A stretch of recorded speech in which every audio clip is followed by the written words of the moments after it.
एक तू सच्चा तेरा नाम सच्चा अनंत। पृष्ठ 283।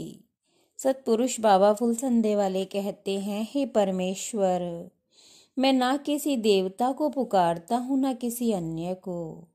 एकमात्र तुम ही मेरी आत्मा के आधार हो। हे प्रभु, मुझे अकेला मत छोड़। हे प्रभु, मेरी प्रार्थना को सुन। हे परमेश्वर, जिस आवरण ने मेरी आत्मा के प्रकाश को ढक रखा है, उस आवरण को तू दूर कर। सतपुरुष कहते हैं, गुरु की प्रकाशित आत्मा हमारी आत्मा में समाई हुई है। जब सुमरन करो तो ऐसा विचार रखो कि गुरु ही हमारे भीतर बैठे मंत्र बोल रहे हैं। सतपुरुष कहते हैं, धन धन राजा जनक हैं जिन सुमरन करा विवेक। एक घड़ी के सुमरन से पापी तरे अनेक। ऐसा सुमरन जान के संतन धारी टेक। नानक सुमरन सार है, घड़ी न बिसरे एक। महाराजा जनक योगेश्वर ज्ञानी थे। मृत्यु के बाद जब वे अपने धाम को जा रहे थे तो उन्होंने नरक में दुख भोगते पापियों को देखा। उनके मन में अथाह करुणा और दया प्रकट हुई। जनक महाराज ने नरकपति यमराज से कहा, आप इन पापात्माओं को छोड़ दो। यमराज बोले, इनकी छुड़ाई में आप कुछ दो।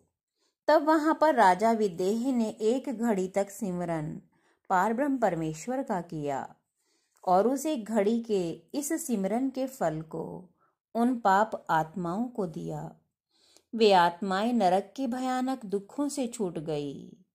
ऐसा सिमरन महाराजा जनक ने किया। शुकदेव मुनि को तप करके जब शांति न हुई तो उनके पिता व्यास मुनि ने राजा जनक के पास उन्हें भेजा। 7 दिनों तक वे राजा के द्वार पर खड़े रहे। पैर सूज गए। जनक ये देख रहे थे कि यह ज्ञान का अधिकारी भी है या नहीं, या कष्ट को देखकर बीच में ही भाग जावेगा। फिर एक कटोरा दूध का डपाडप भर के उनके हाथों पर धर दिया और 4 सैनिक तलवार लेकर उनके पीछे कर दिए। कहा, जाओ मुनि, राज्य में घूम आओ, हमारे नगर की शोभा देखाओ। और सैनिकों को आज्ञा दी, यह मुनि अगर कटोरे में से दूध की एक बूंद भी गिरा दे तो उसी वक्त इसका सिर काट के तन से अलग कर देना, कुछ सोच विचार ना करना। शुकदेव मुनि पूरे नगर में फिरते रहे पर आंख उठाकर किसी को ना देखा।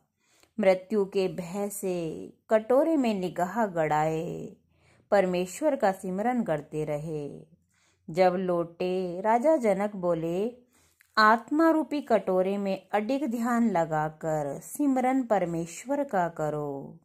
जगत की तृष्णा को मन से त्याग दो। यह ही सच्चा ज्ञान और सच्चा सिमरन है। एक तू सच्चा तेरा नाम सच्चा।